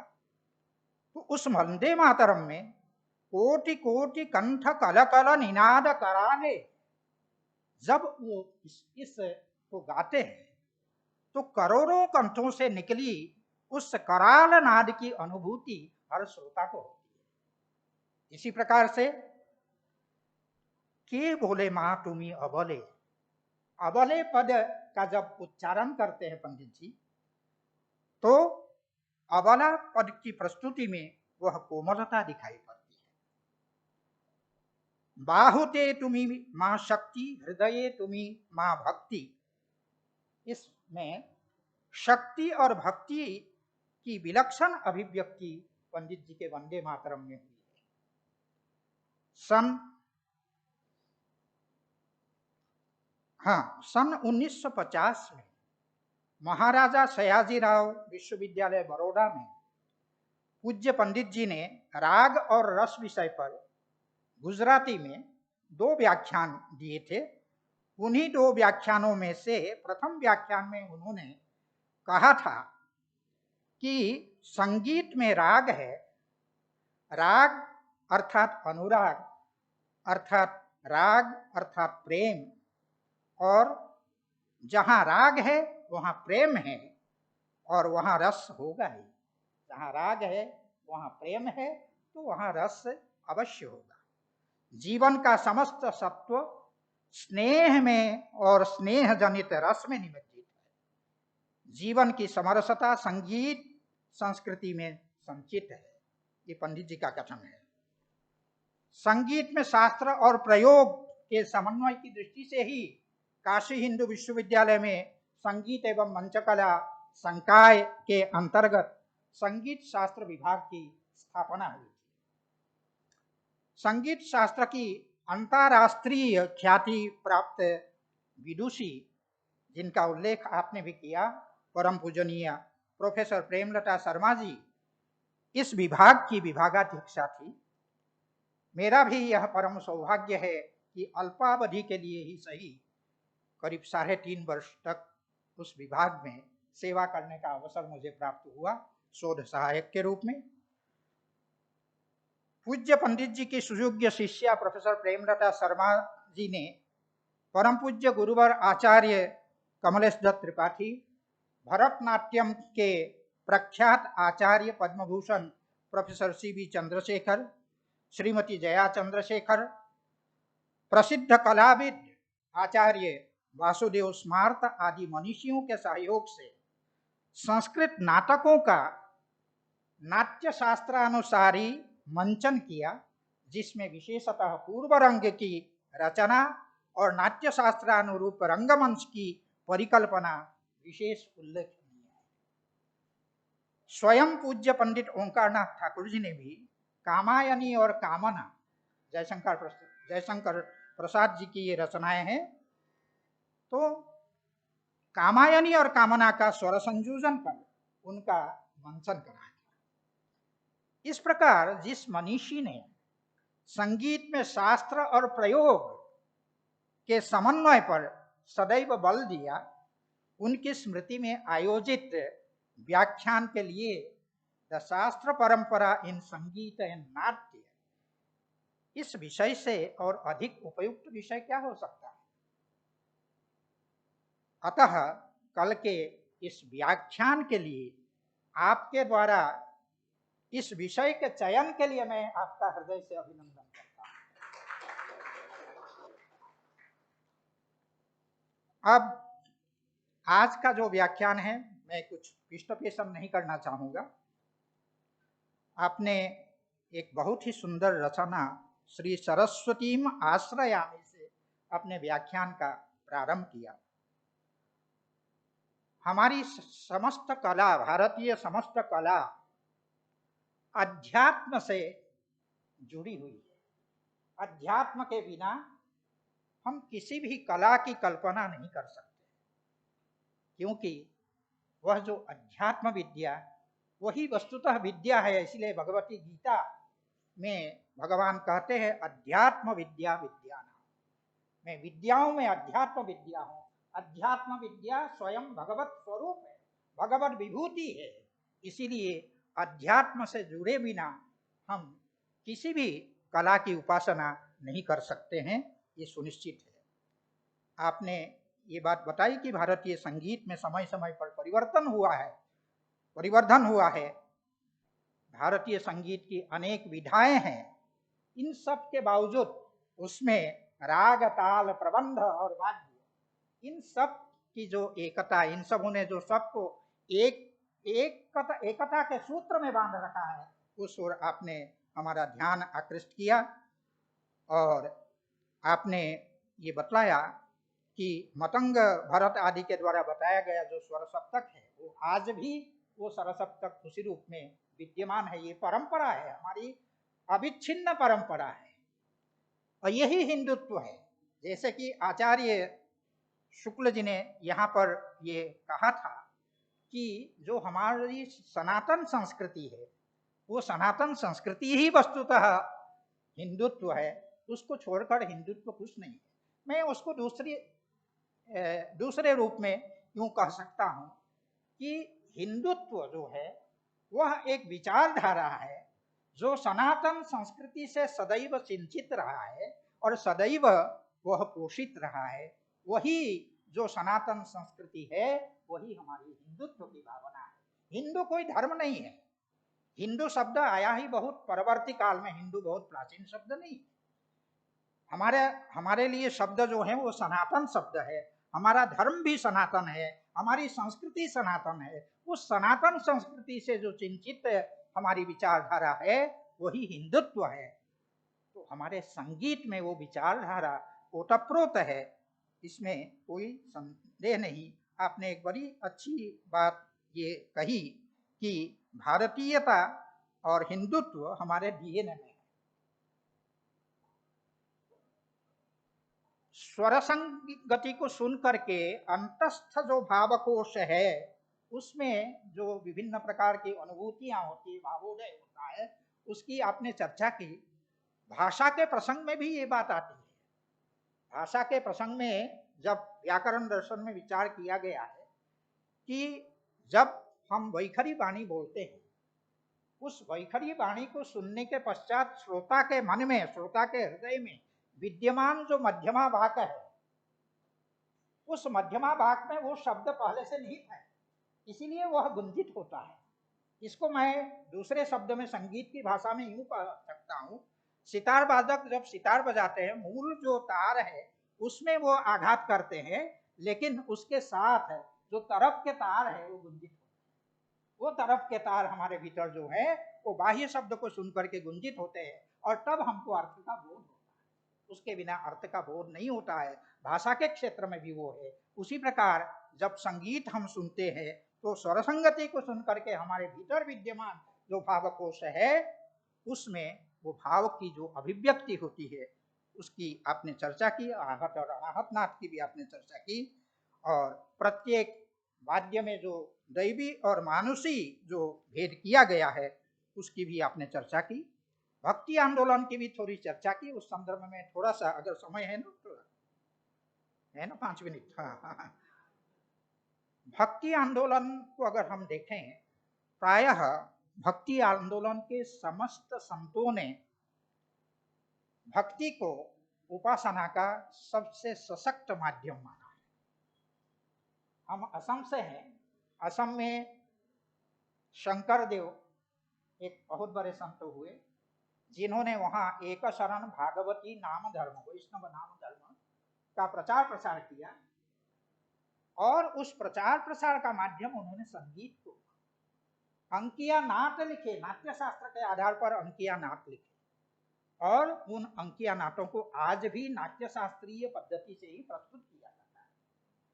तो ये वहां देखने को मिलता है। चैतन्य महाप्रभु ने भी संगीत को ही उपासना का सबसे बड़ा माध्यम माना। चाहे सूरदास हो, चाहे तुलसीदास हो, चाहे कबीर हो, सब संतों ने संगीत को माध्यम बनाया उपासना का। तो यह एक ऐसा माध्यम इसीलिए है। भगवत गीता की बार बार आपने चर्चा की। आचार्य हजारी प्रसाद द्विवेदी जी ने एक बार भगवत गीता पर प्रवचन करते हुए एक प्रश्न उठाया था।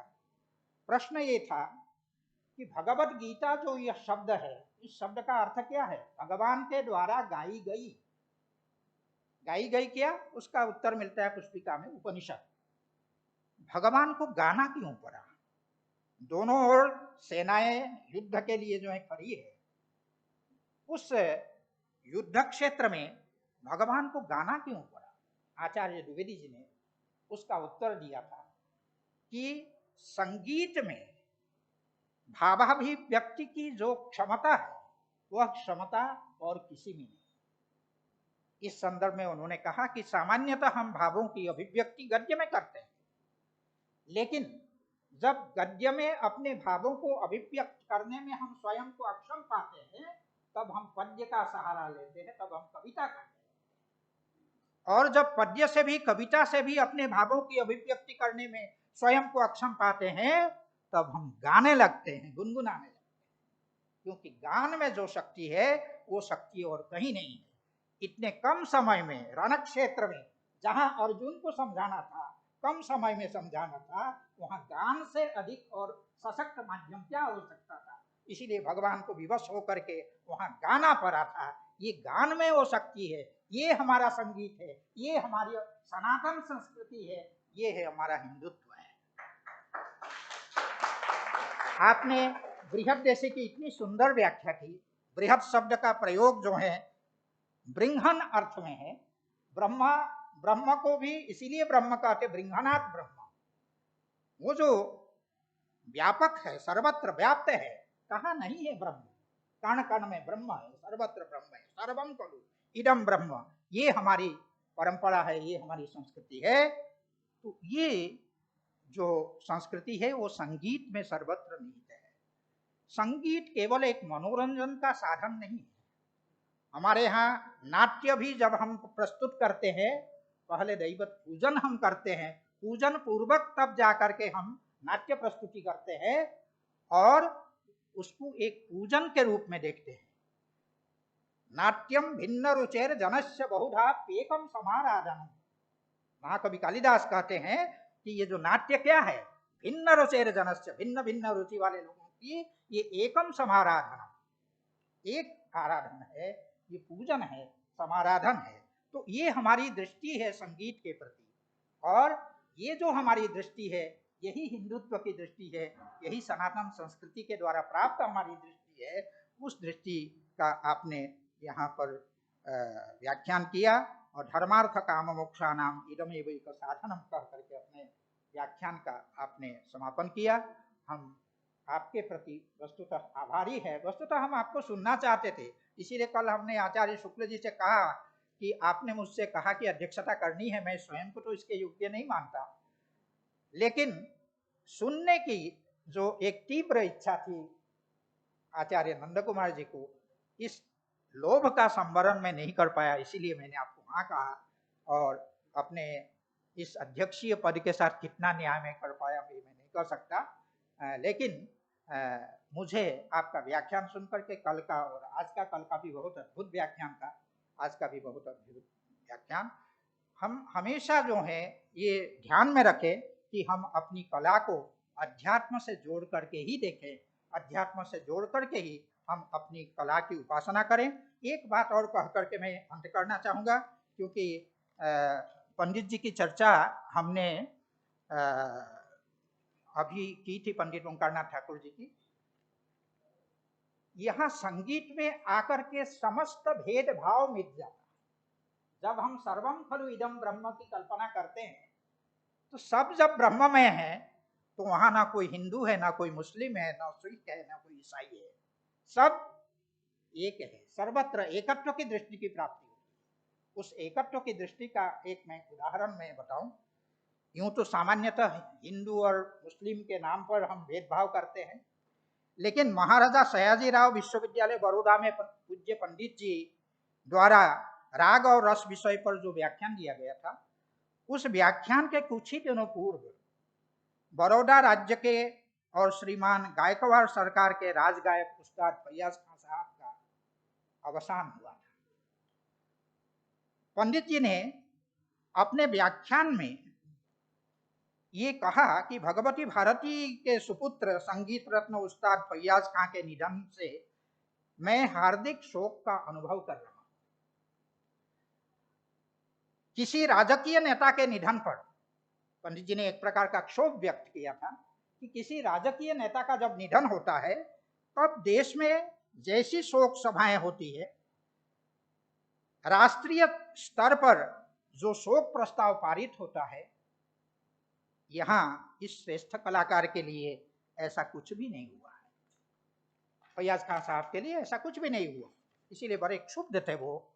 तो उन्होंने आगे कहा, यह देश का बहुत बड़ा दुर्भाग्य है।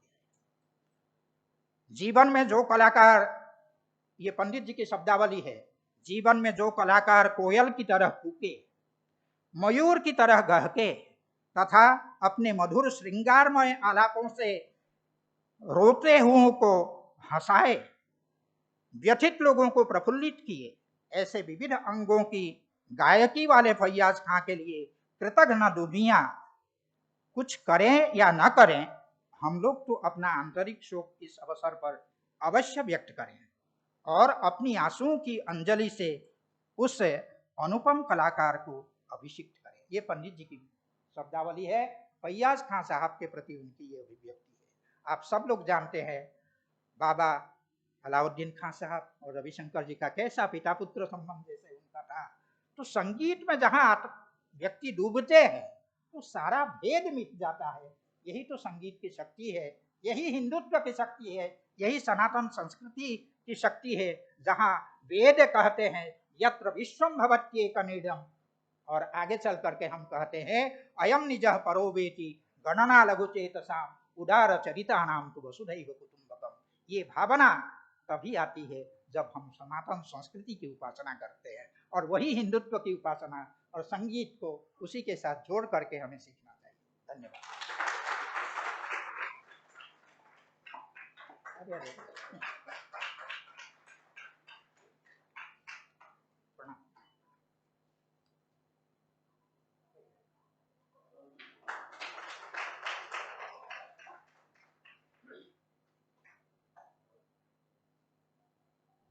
मैं परम पूज्य गुरुवर का अत्यंत आभार व्यक्त करता हूं और औपचारिक कृतज्ञता ज्ञापन हेतु भारत अध्ययन केंद्र के समन्वयक पूज्य गुरुवर आचार्य सदाशिव कुमार द्विवेदी जी को आमंत्रित करता हूं।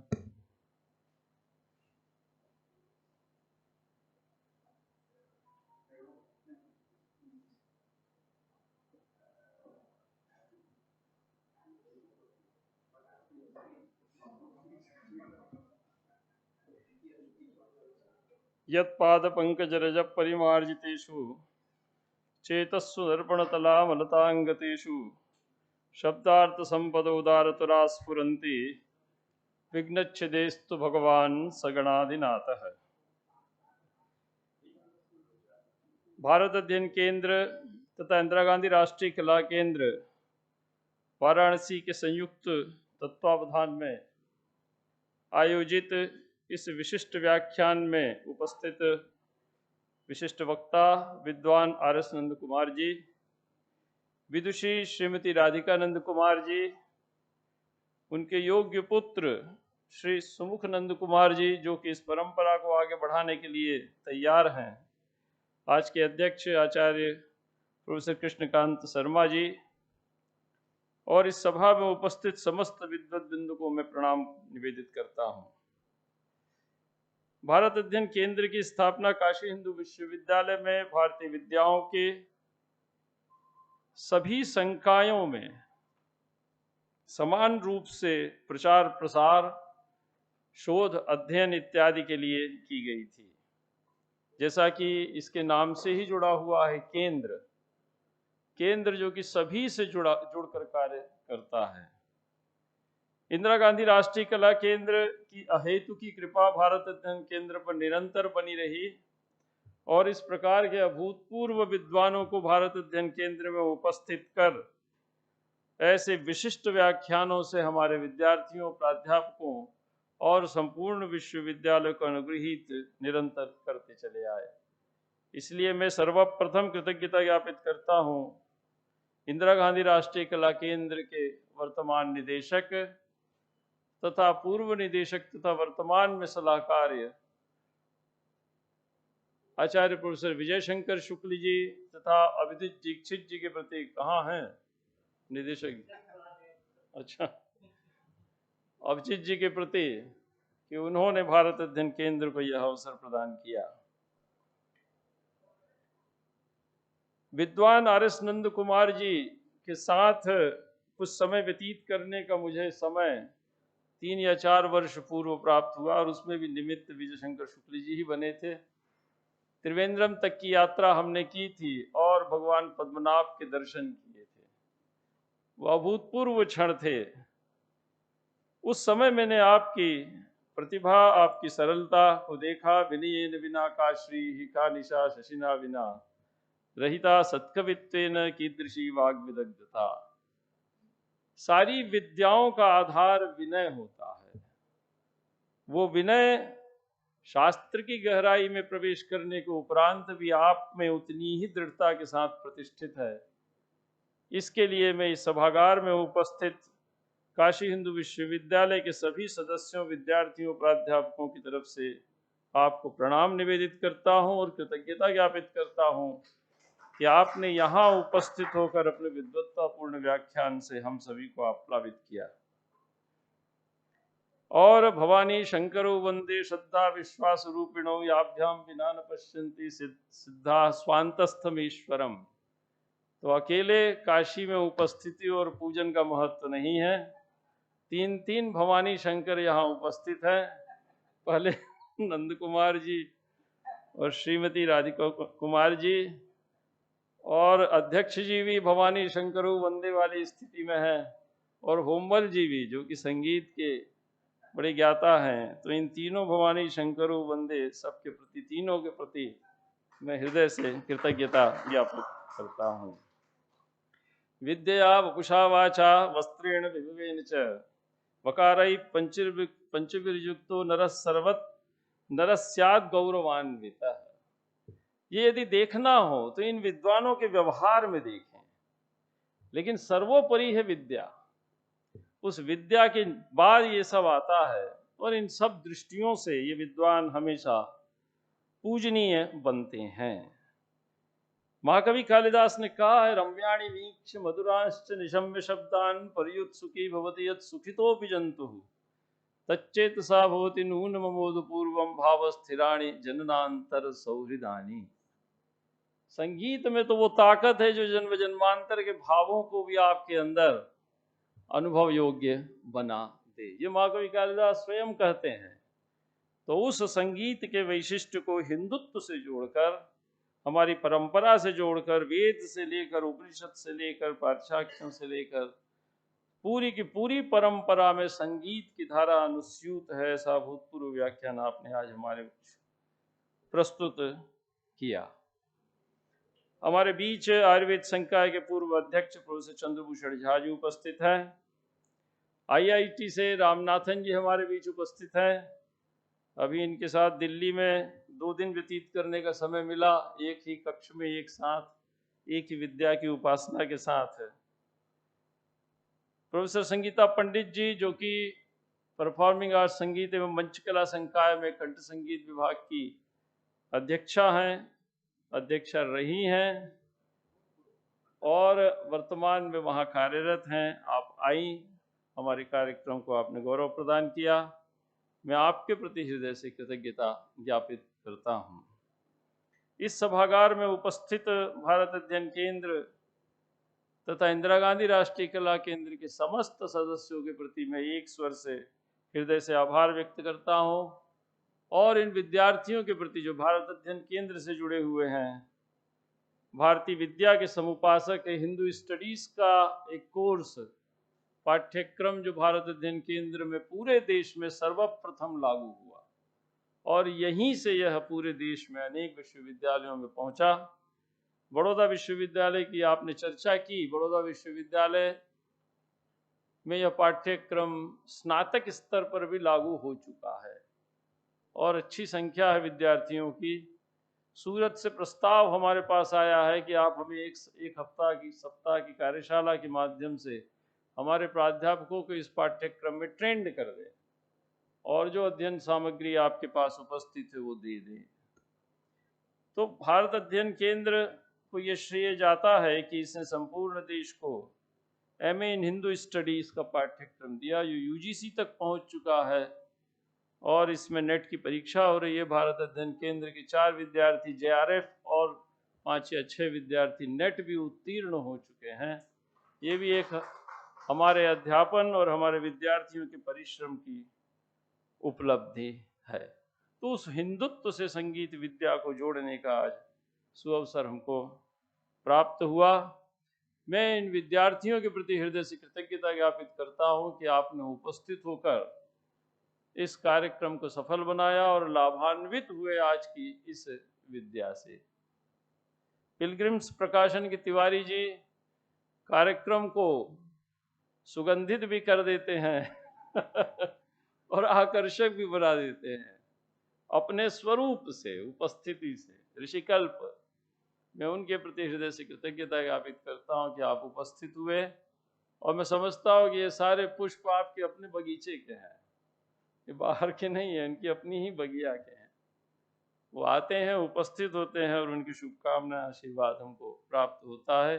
इन्हीं शब्दों के साथ मैं पुनः सभी के प्रति, भारत अध्ययन केंद्र के सभी कर्मचारी, इंदिरा गांधी राष्ट्रीय कला केंद्र के सभी सदस्य, उनके प्रति हृदय से कृतज्ञता ज्ञापित करते हुए अपनी वाणी को विराम।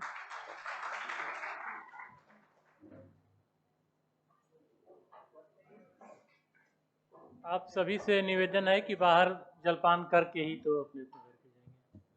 निवेदन